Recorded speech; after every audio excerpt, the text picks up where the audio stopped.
big stuff happening in our world. And the talk today is we belong to each other. An example of we belong to each other is from this Las Vegas shooting. You know, we hear in churches, do unto others as they would do unto us. And my first understanding of oneness actually came through that.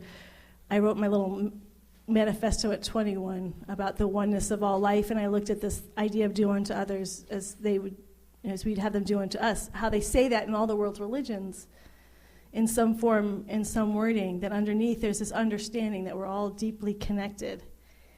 And we wonder, how deep does that connection go? And I was so moved, I read this article of people in Las Vegas, when the shooting started to happen, that many of them jumped on top of someone else to take the bullet so the person that they loved would not be shot. There was one gentleman, and not all of them were killed either. One gentleman was shot in the neck, and he actually saved 4 people, grabbed them, got them to hiding, went out and got another one, and did this for 4 times and got shot in the neck in the process. And he said, well, I just did to them what I want someone to do for me. We belong to each other. And it goes deep, and it's beautiful, and it's stunning what we are willing to give to one another. We hear this, been hearing this a lot about finding the people, the helpers who come out. And what I love is that it happens in miraculous ways. What we teach here in this community and what we believe, and I know there's many people all over the planet who believe this, is that there is only one power, there's only one presence. And that's not just an intellectual concept, that we are actually all connected. There's really no you and me. We are unique expressions, but we are all the unique expressions of the same thing. And the more we are connecting with that one life and that one power, the more we give ourselves to that, we actually feel genuinely and deeply, authentically connected. In the minister's listserv, they were asking about what our vision or mission was for our centers, and they were saying, if you could do it in 3 words, what would it be? And for me, it was awake, connect, and express. The becoming awake is waking up to our oneness, moving beyond just our simple, not just simple, our human identity, including that, but moving beyond and feeling our identity with all life, with all sentient life form, and for that to be a living reality. And sometimes it can show up in funny ways. Reverend Michael, who is a minister down in Los Angeles, he was traveling and he was at the airport, and he was just in this expanded state of consciousness. And he was walking down the airport, and he was remembering everybody like they were old friends. Oh, hi, it's great to see you again. I haven't seen you in so long. And people were just staring at him, and his friend had to pull, you're having an experience, Reverend Michael. You've never met them before in your life. But that's what starts to happen when our hearts and our body, mind starts to open. We become, I know you. How many times have you walked through life? I know you. I've never met you, but I know you, and I feel my connection in my heart with you. So waking up to that is one of our highest priorities in our community, so we can actually become that which we're talking about. We always end, we walk our talk and talk our walk. And that becomes the spiritual practice of awakening. And when we start to feel that awakening and we start to feel our connection, that's where the belonging happens. We belong everywhere. Everywhere is our home. When we start to realize that we are in the life of pure spirit all the time, that everywhere we go then is my home. I don't have more of a home in one place and another place.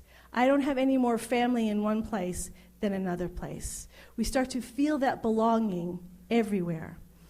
And the truth, we're also human, is we tend to feel that belonging where we give ourselves to that connection. So it's not just, hello, how are you doing, how's your family, but now I start giving my time and my energy.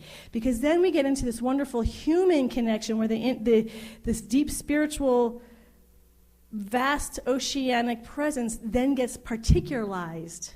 That's why we're on this earth, not just to live in the vastness, but to live the heaven on earth, heaven in the relationships and giving ourselves. And I was thinking about what that looks like, to really feel like you belong. And I was listening to what someone was saying. We don't belong because someone tells us we belong. I've been to a church where I became a member because I had to be to do certain things. So I did what they asked me to do. They asked me to be a member, and I did. That didn't make me feel belonging.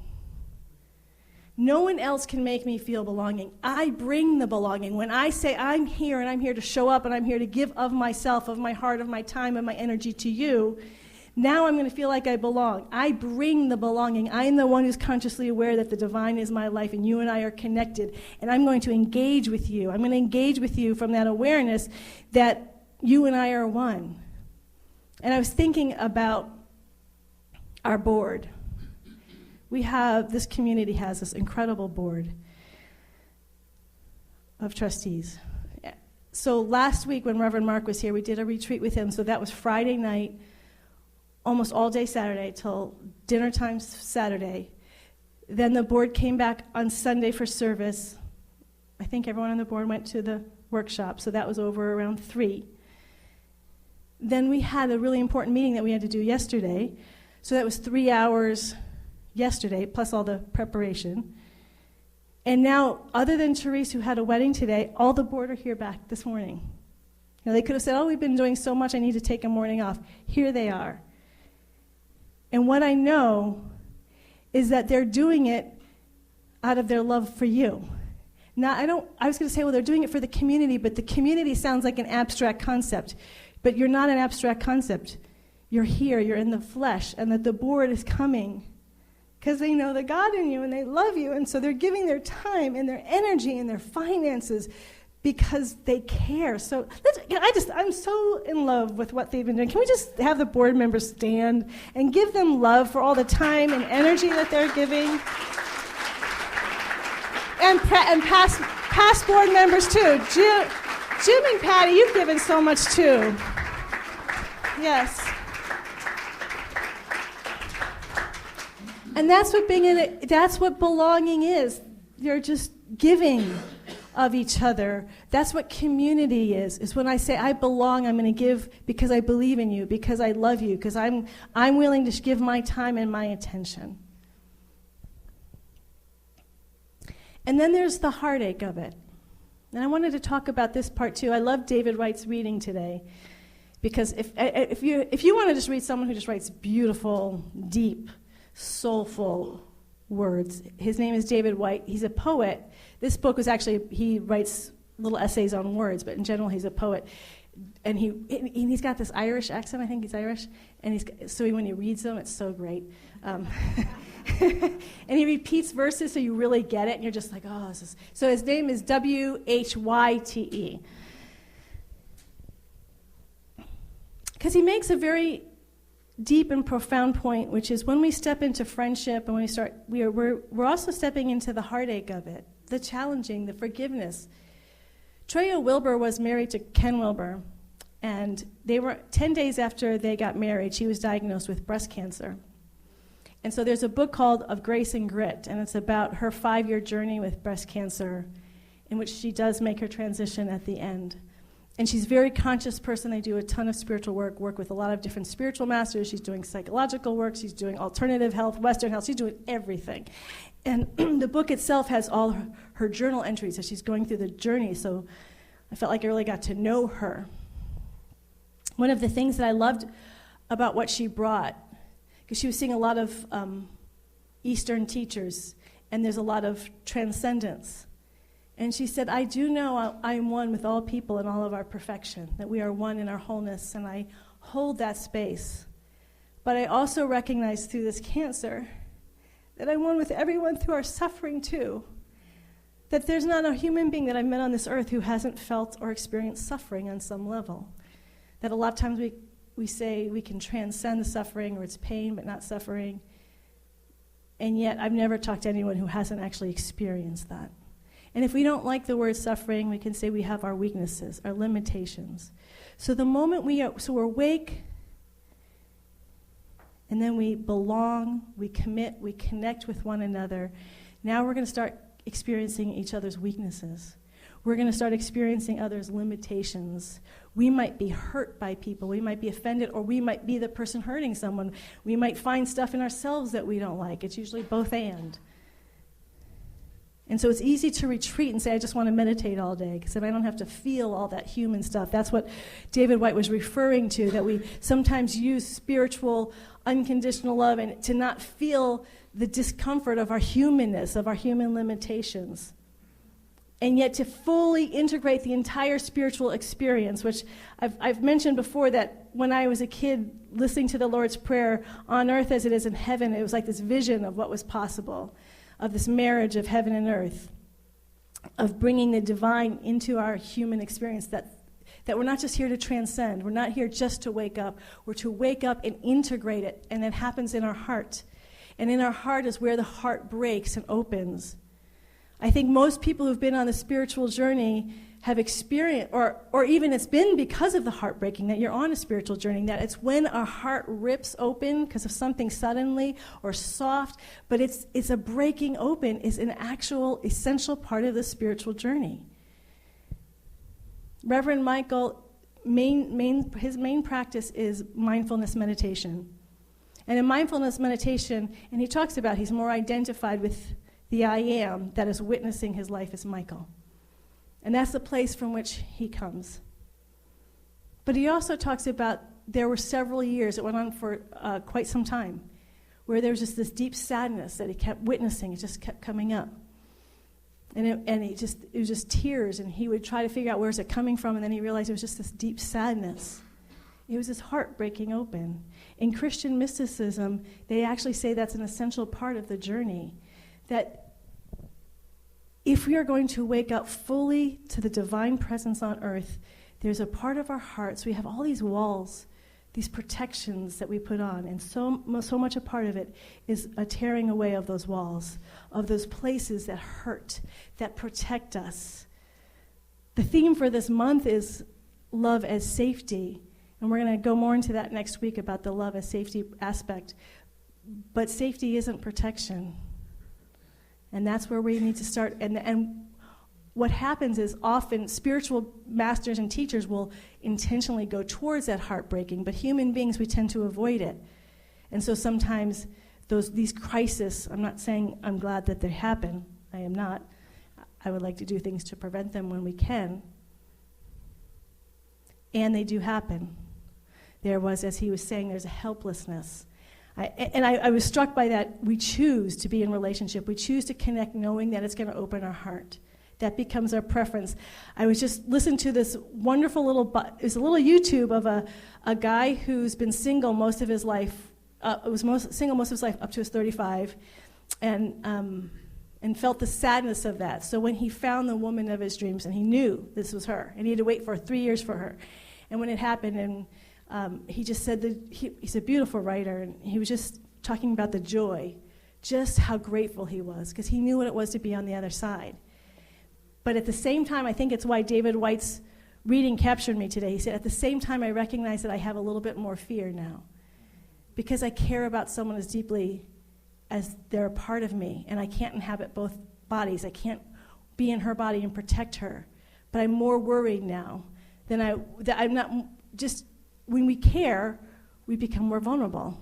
As the reading said, we become a little bit more helpless when we care, because now someone can affect us. I can be hurt by you. You can be hurt by me. We do impact one another. And so that's this incredible possibility of heartache.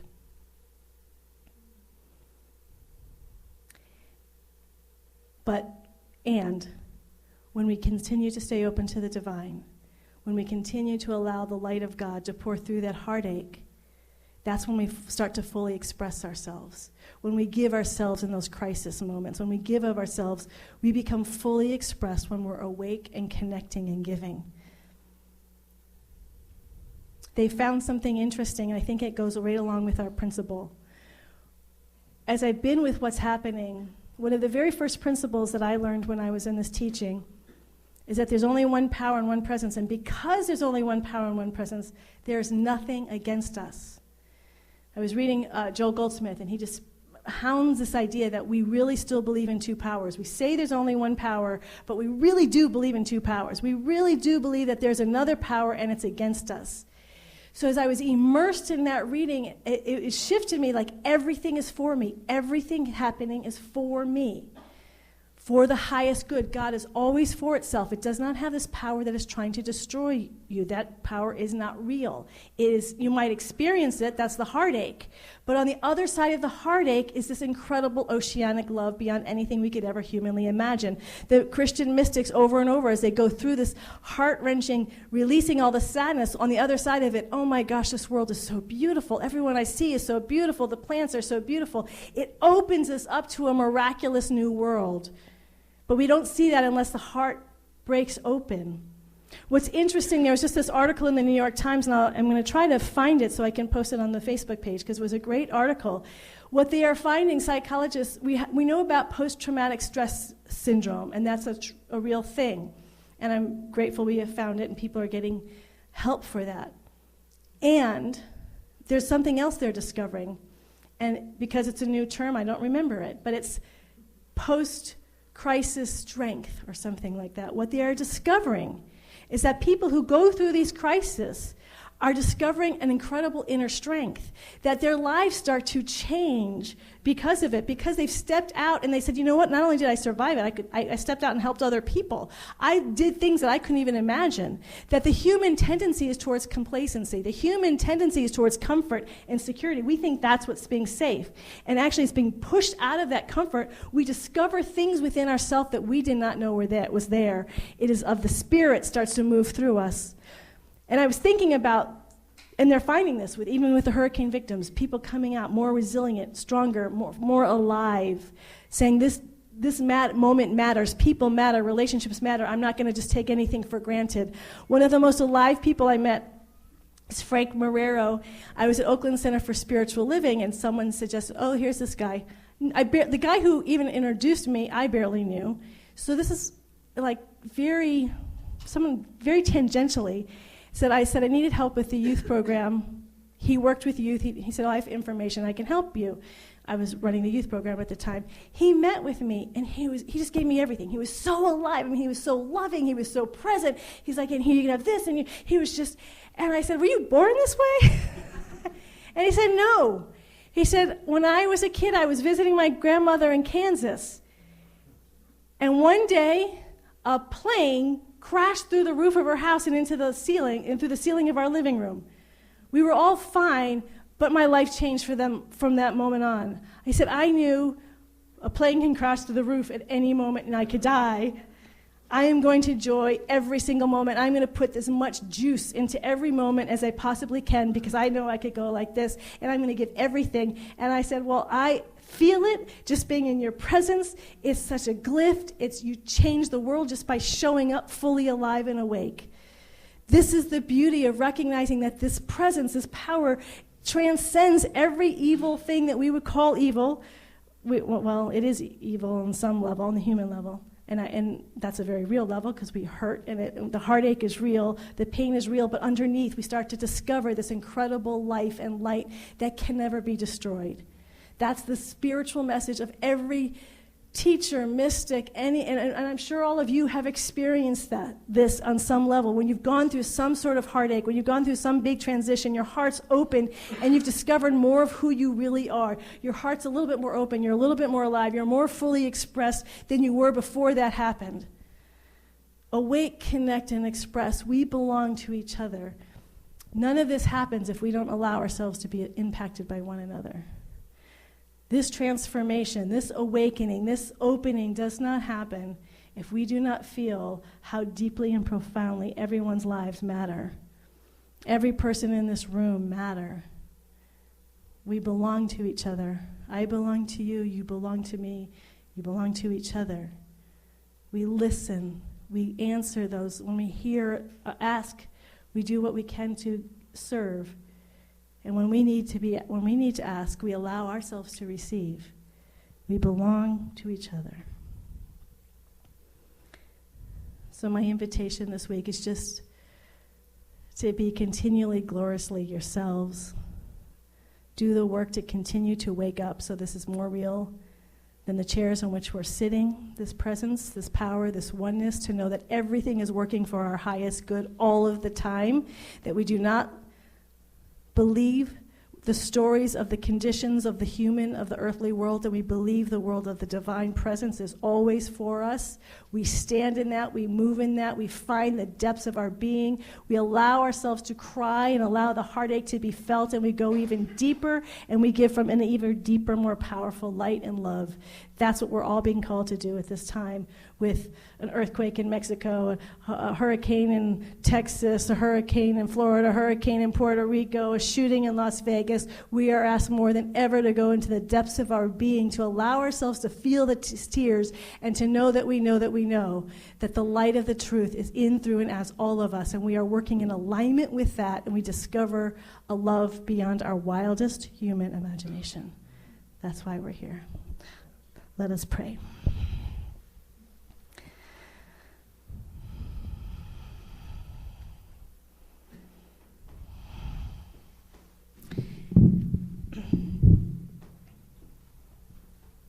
And it is into this wonderful oceanic love that we surrender our lives. We let go of thinking that we are in control. We absolutely are willing to trust, to know, to experience that this presence and this power is all good where there is no opposite. It's beyond human understanding. It's beyond what we can ever humanly conceive. And yet it is more real than the chairs on which we are sitting. It is closer to us than our very breath. It is the power that animates our entire life. It animates all creation, and it is beyond all creation. It transcends anything that we humanly can know. And yet, right here and right now, I feel it alive and awake and present as all of us in this room. We feel that collective oneness, that collective breath that connects us with this I am that I am. With this presence that is unchanging and absolute. It does not come, it does not go. Its love is always there, unconditional, unlimited. It does not come, it does not go. It is always ever present, and we are one with it here and now. We feel our oneness. We don't just simply know it, we feel it with the depth of our being. We feel it in our story, in each of our individual journeys. We feel it in the stories of our life that were glorious and beautiful and wonderful and mystical and free. And we feel it in our stories that were difficult and challenging and hurtful and painful.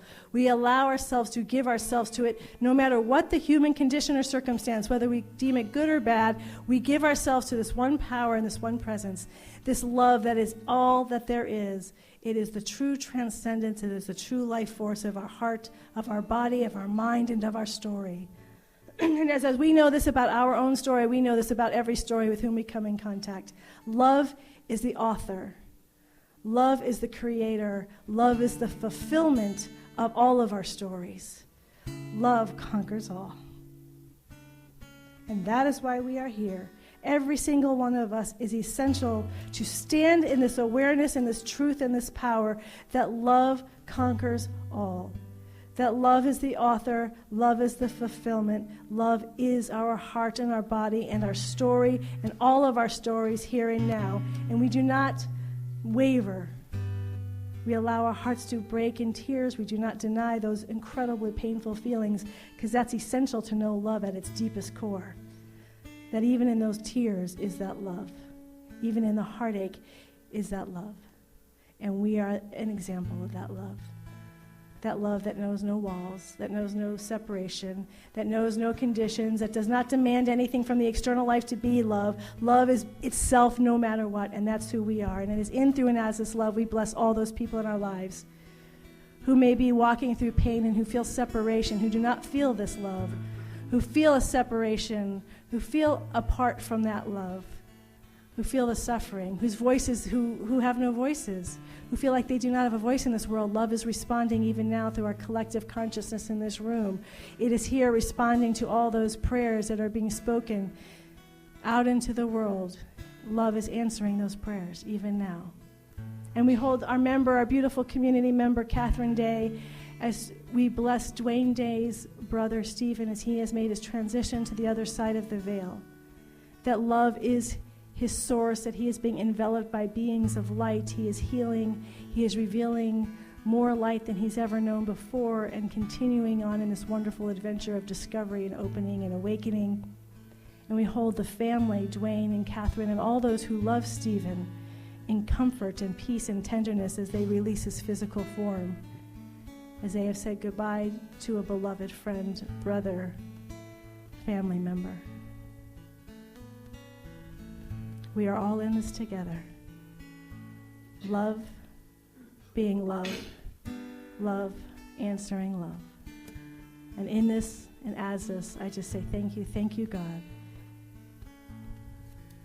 In trust, in love, and peace, I let this word be now.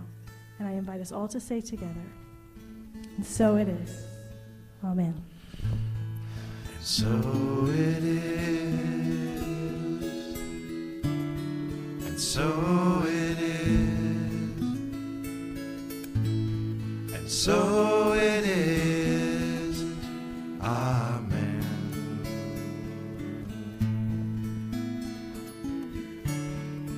Amen. Amen.